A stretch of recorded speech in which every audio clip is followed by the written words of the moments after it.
জাতীয় থেকে আন্তর্জাতিক, প্রান্তিক জনপদ থেকে নগর, চারপাশে এই মুহূর্তে যা যা ঘটছে তার সবকিছু নিয়ে আমাদের নিয়মিত আয়োজন এখন চারদিক। আপনাদের সঙ্গে আছি আমি নোমান আব্দুল্লাহ। দেশের আইন শৃঙ্খলা পরিস্থিতি নিয়ে বাংলাদেশ সচিবালয়ে এই মুহূর্তে ব্রিফ করছেন স্বরাষ্ট্র উপদেষ্টা। আমরা সরাসরি চলে যাচ্ছি সেখানে। তাড়াতাড়ি যারা জামিন পেয়ে যায় এমন যেন তারা বিচারে আওতায় আসে এবং যেন একটা ভালো ধরনের পানিশমেন্ট হয়, এইসব ব্যাপারে আলোচনা হয়েছে। আরও দুই একটা হয়তো পয়েন্ট আছে, আলোচনা হয়েছে। এগুলি যেমন বিভিন্ন মাজার দরগায় কীভাবে নিরাপত্তা দেওয়া যায়, এই ব্যাপারগুলিও আলোচনা হয়েছে। প্লাস এই গার্মেন্টস, স্পেশালি গার্মেন্টস সম্বন্ধে সবচেয়ে বেশি আলোচনা হয়েছে। গার্মেন্টস সম্বন্ধে আমার সহকর্মী আছে যা আসিফ ভাই, এই ব্যাপারে আপনাদের সে বিস্তারিত বলবে। না, এইটা ব্যাপারে কোনো আলোচনা হয় নাই। না, এই ব্যাপারে আমাদের এখানে কোনো আলোচনা হয়নি। আমি করব বলছি, এর কোনোদিনও বলি নাই আমি এই ব্যাপারে, যে এই জিনিসটা আমার পারভিউর ভিতরে পড়ে। আচ্ছা, পার্বত্য চট্টগ্রামে কি ধরনের পরিবেশ ভালো হয়েছে, কি আশা করতেছেন যে কারা এই সমস্যা করছিল বা সামনের দিনে কিভাবে কারা সমস্যা করছিল, এটা তো আমি আপনাকে থেকে আরো জানি। কারা সমস্যা, আপনারা তো সবাই জানেন কারা সমস্যা করছিল। বাট পার্বত্য চট্টগ্রাম দেখুন, শান্তি চুক্তি হওয়ার পর একটা যেমন ইউপিডিএফ তারা কিন্তু হাতিয়ার সারেন্ডার করে নাই, জেএসএসরা কিন্তু হাতিয়ার শুধু সারেন্ডার করছিল।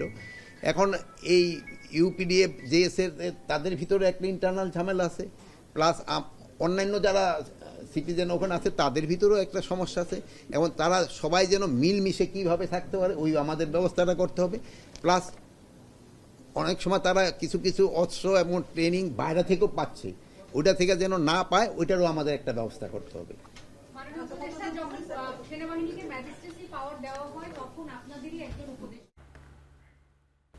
দেশের আইন শৃঙ্খলা পরিস্থিতি নিয়ে সচিবালয়ে কথা বলছিলেন স্বরাষ্ট্র উপদেষ্টা জাহাঙ্গীর আলম চৌধুরী। আমরা এতক্ষণ ছিলাম সেখানে। চলে যাচ্ছি পরের খবরে। 2021 সালে চট্টগ্রাম সিটি নির্বাচনকে অবৈধ ঘোষণা করে বিএনপি নেতা ডাক্তার শাহাদাত হোসেনকে মেয়র হিসেবে ঘোষণা করেছে চট্টগ্রামের আদালত। আগামী 10 দিনের মধ্যে গেজেট প্রকাশ করতেও নির্দেশনা দেওয়া হয়েছে।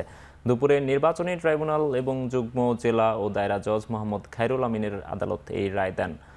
2021 সালের 24 ফেব্রুয়ারি চট্টগ্রাম সিটি কর্পোরেশন নির্বাচনে কারচুপি ও ফল বাতিল চেয়ে মেয়র প্রার্থী ডাক্তার শাহাদাত হোসেনের মামলার রায়ে এই আদেশ দেন আদালত।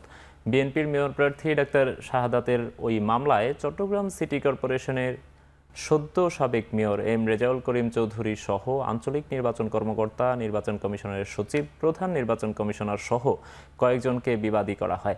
তাদের পক্ষে আদালতে কোনো আইনজীবী উপস্থিত ছিলেন না। মামলার এজাহারে বলা হয়, নৌকা প্রতীক পাওয়ার পর থেকেই চট্টগ্রাম সিটি কর্পোরেশনের কর্মকর্তারা রেজাউল করিমের সাথে যোগাযোগ শুরু করেন, যার মাধ্যমে প্রমাণ হয় ওই নির্বাচন কেবলই আনুষ্ঠানিকতা। এছাড়া ভোটের শতাংশের হিসাবেও গড়মিল বলে দাবি করা হয় এজাহারে। নির্বাচনে ভোটের হিসাব চেয়েও তা পাননি বলে অভিযোগ ডাক্তার শাহাদাতের। এ রায়ের পর বাদীপক্ষের আইনজীবী বলেন, ডাক্তার শাহাদাত হোসেনের দায়ের করা মামলায় এই রায়ে নির্বাচনের কারচুপির বিষয়টি প্রমাণিত হয়েছে।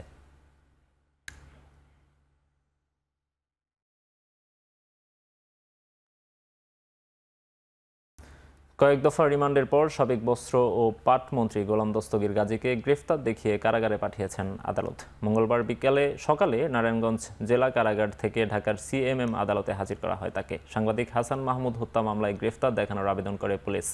এরপর মেট্রোপলিটন ম্যাজিস্ট্রেট সাইফুল ইসলামের আদালত তাকে গ্রেফতার দেখানোর আদেশ দেন। এর আগে সিদ্ধিরগঞ্জ থানার আলাদা 2 মামলায় কয়েক দফা রিমান্ড দেওয়া হয় তাকে।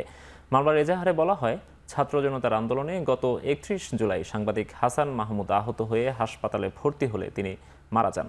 এরপর 29 আগস্ট আদালতে শেখ হাসিনা সহ 35 জনের বিরুদ্ধে হাসান মাহমুদের স্ত্রী ফাতেমা মামলাটি করেন।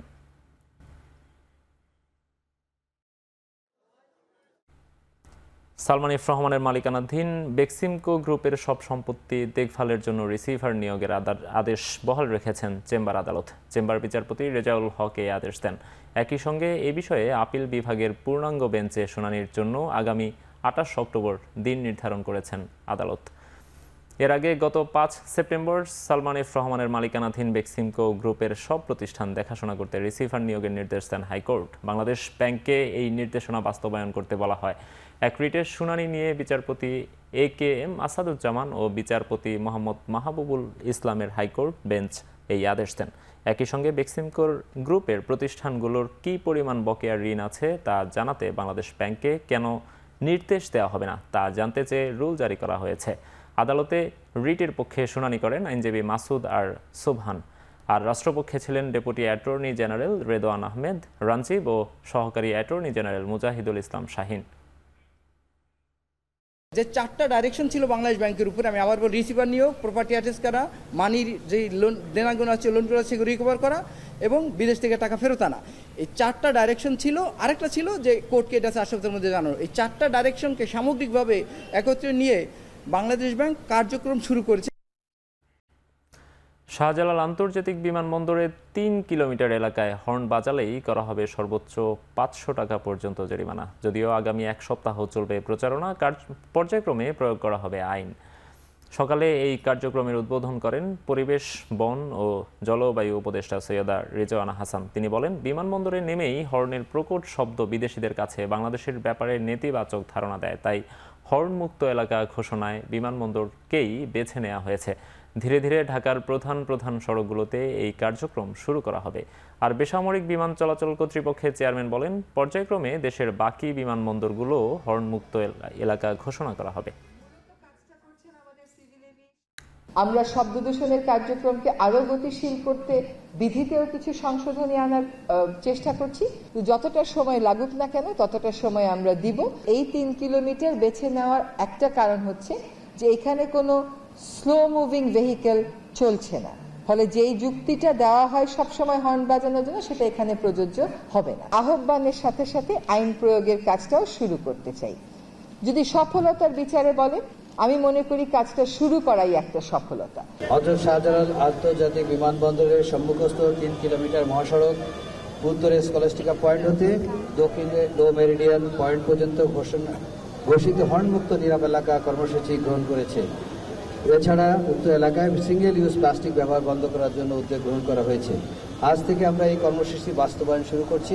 বাংলাদেশের সকল বিমানবন্দরে যথাযথ কর্তৃপক্ষের সাথে সমন্বয় করে আমরা নীরব এলাকা কর্মসূচি গ্রহণ করব অতি শীঘ্র এবং বাস্তবায়ন করব, যাতে শুধু দেশেই নয় আন্তর্জাতিক পরিমণ্ডলকে সবাইকে একটা ভালো অভিজ্ঞতা দিতে পারি। দেশের সব সুপার শপে আজ থেকে বন্ধ হলো পলিথিন ব্যাগের ব্যবহার। এই সিদ্ধান্তকে স্বাগত জানালেও বিনামূল্যে বিকল্প পরিবেশ বান্ধব না পাওয়ায় অসন্তোষ জানিয়েছেন ক্রেতারা। সকাল থেকে রাজধানীর কয়েকটি সুপার শপে দেখা গেছে বন্ধ রয়েছে পলিথিন এবং প্লাস্টিক জাতীয় ব্যাগ। ক্যাশ কাউন্টারে রাখা হয়েছে পরিবেশ বান্ধব ব্যাগ। এর আগেই পণ্য বহনে বাসা বাড়ি থেকে ব্যাগ নিয়ে আসতে ক্রেতাদের অনুরোধ করেছে সুপার শপ কর্তৃপক্ষ। তবে ব্যাগ কেনা নিয়ে ক্রেতাদের মিশ্র প্রতিক্রিয়া দেখা গেছে। 1 অক্টোবর থেকে সুপার শপে পলিথিন ও প্লাস্টিক জাতীয় ব্যাগ ব্যবহার বন্ধের ঘোষণা দেন বন ও পরিবেশ মন্ত্রণালয়। 1 নভেম্বর থেকে রাজধানীর কাঁচা বাজারে পলিথিন নিষিদ্ধের কার্যক্রম বাস্তবায়ন করা হবে। আমাদের তো ব্যাগ লাগে 5-6টা বা 7-8টা ব্যাগ লাগবে। আমরা 5-6টা ব্যাগ 30 টাকা করে কিনবো নাকি? কিন্তু এই যে প্রত্যেকবার আইসা তার ব্যাগ কেনা হচ্ছে সম্ভব না। কিনতে তো হবে অবশ্যই, যেহেতু আমাদের সরকারের একটা নির্দেশনা আছে, এখন আমাকে কিনতে হবে। নভেম্বর থেকে পলিথিন ব্যাগের পরিবর্তে সবখানে পাটের ব্যাগ ও বস্তার ব্যবহার নিশ্চিত করা হবে বলে জানিয়েছেন বস্ত্র ও পাট মন্ত্রণালয়ের উপদেষ্টা ব্রিগেডিয়ার জেনারেল অবসরপ্রাপ্ত এম সাখাওয়াত হোসেন। রাজধানীর গুলশানের একটি সুপার শপে এই কার্যক্রমের উদ্বোধন করেন তিনি। এ সময় পাট উপদেষ্টা জানান, শহরে জলাবদ্ধতার বড় কারণ প্লাস্টিকের ব্যাগ, তাই পরিবেশের কথা চিন্তা করে পলিথিনের ব্যাগ অবশ্যই বন্ধ করতে হবে। তিনি আরও বলেন, পাটের ব্যাগের ব্যবহার বাড়লে শুধু প্রান্তিক কৃষকই লাভবান হবেন না, সমৃদ্ধ হবে দেশের অর্থনীতিও। তার মতে, পাটের ব্যাগের বহুল ব্যবহার ও গ্রহণযোগ্যতা বাড়াতে ক্রেতার কাছে জনপ্রিয় করে তোলাই এখন বড় চ্যালেঞ্জ। পাটের যে ব্যবহার, এত বড় একটা মার্কেট আমাদের এখানে, 18 কোটি লোকের দেশ, আমাদের কিন্তু প্রান্তিক কৃষকরা পাট বোনা প্রায় বন্ধ করে দিয়েছে। তার কারণ হচ্ছে যে যারা আছেন তৈরি করছেন, তারা কি বিদেশে রপ্তানি করছেন কাঁচা পাট, কিন্তু এটাকে যে ভ্যালু অ্যাড করা হয়, যেটা আমরা বলি, সেই ভ্যালু অ্যাডেড আমরা করতে পারছি না। আমি মনে করি যদি আমরা আমাদের মার্কেটটাকে 100% না হলেও আমাদের মার্কেটটাকে যদি আমরা এই পাটের ব্যবহারটা বাড়াতে পারি, তাহলে এখানে আমরা যে ইকোনমিক ডেভেলপমেন্টের কথা বলছি, সেই ইকোনমিক ডেভেলপমেন্ট শুধু যে যারা ম্যানুফ্যাকচার করছেন তাদেরই নয়, একদম প্রান্তিক অঞ্চলে যারা কৃষক আছেন তারা কিন্তু উপকৃত হবেন। সুনামগঞ্জের ধর্মপাশায় সরকারি আশ্রয়ন প্রকল্পের ঘরে আগুনে পুড়ে প্রাণ গেছে 2 শিশুসহ 6 জনের। মৃতরা সবাই একই পরিবারের সদস্য। পুলিশ ও স্থানীয়রা জানান, ধর্মপাশা উপজেলার জয়শ্রীতে আশ্রয়ন প্রকল্পে থাকা 34টি ঘরের মধ্যে একটি ঘরে আগুন লাগে। ঘরটিতে ঘুমন্ত অবস্থায় ছিলেন একই পরিবারের 6 সদস্য। পরে তাদের চিৎকারে স্থানীয়রা এগিয়ে আসেন, কিন্তু আগুনের ভয়াবহতার কারণে তাদের উদ্ধার করা যায়নি। পরে স্থানীয়দের 2 ঘন্টার চেষ্টায় আগুন নিয়ন্ত্রণে আসে, কিন্তু ততক্ষণে প্রাণ হারান এনামুল, পলি আক্তার, পলাশ মিয়া, ফাতেমা আক্তার, ফরহাদ এবং ওমর ফারুক। নিহতদের মরদেহ উদ্ধার করে সুনামগঞ্জ সদর হাসপাতালে নেওয়া হয়েছে, তবে আগুন লাগার কারণ এখনও নিশ্চিত হওয়া যায়নি। বকেয়া বেতন ভাতার দাবিতে আজও আশুলিয়া ও গাজীপুরে সড়ক অবরোধ করে বিক্ষোভ করছেন পোশাক শ্রমিকরা। এতে নবীনগর, চন্দ্রা ও ঢাকা ময়মনসিংহ মহাসড়কে তৈরি হয়েছে তীব্র যানজট। সোমবার সাভারের আশুলিয়ায় শ্রমিক নিহতের ঘটনায় এখনও থমথমে পরিস্থিতি বিরাজ করছে। আজও নবীনগর, চন্দ্রা মহাসড়ক অবরোধ করে বিক্ষোভ করছেন সাভারের পোশাক শ্রমিকরা।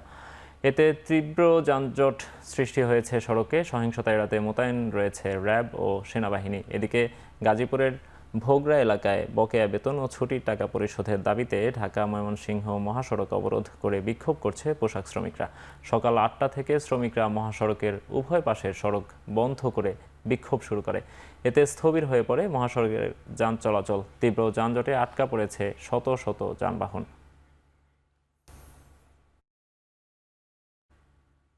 ছাঁটাই করা কর্মীদের পাওনা পরিশোধ না করা এবং বাংলাদেশ ব্যাংকের নির্দেশনা অমান্য করার অভিযোগ উঠেছে ব্র্যাক ব্যাংকের বিরুদ্ধে। মঙ্গলবার কেন্দ্রীয় ব্যাংকের অবস্থান কর্মসূচিতে এই অভিযোগ করেন চাকরি হারানো কর্মীরা।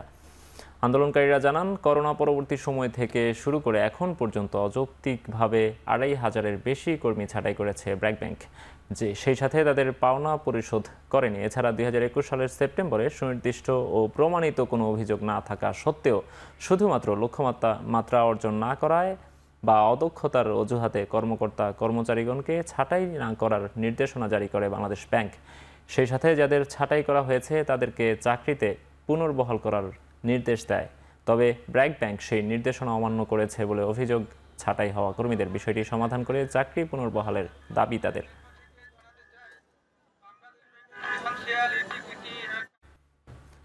চীনের সাংহাইয়ে ওয়ালমার্ট সুপারমার্কেটে ছুরিকাঘাতে 3 জন নিহত হয়েছেন। আহত হয়েছেন অন্তত 15 জন। তাদের স্থানীয় হাসপাতালে চিকিৎসা দেওয়া হচ্ছে। এই ঘটনায় 37 বছর বয়সী লিন নামে একজনকে গ্রেফতার করেছে পুলিশ। আইনশৃঙ্খলা বাহিনী জানায়, সোমবার রাতে চীনের দক্ষিণ পশ্চিমাঞ্চলীয় সাংজিয়াং এলাকায় এই ঘটনা ঘটে। পুলিশ জানায়, আর্থিক মন্দায় ভুগছিলেন হামলাকারী লিন। এক পর্যায়ে ওয়ালমার্টে প্রবেশ করে এলোপাথাড়ি হামলা চালান তিনি। এ সময় আহতদের উদ্ধার করে হাসপাতালে নেওয়া হলে সেখানে মারা যান 3 জন। এই ঘটনায় তদন্ত শুরু করেছে পুলিশ। শেষ করছি এখন চারদিক। এখন টেলিভিশন ওয়েবসাইটে দেখতে ভিজিট করুন www.ekhon.tv। এছাড়া ফেসবুকে দেখতে ভিজিট করুন facebook.com/tv.ekhon। এছাড়াও ইউটিউবে এখন টেলিভিশন দেখুন youtube.com/c/ekhon tv।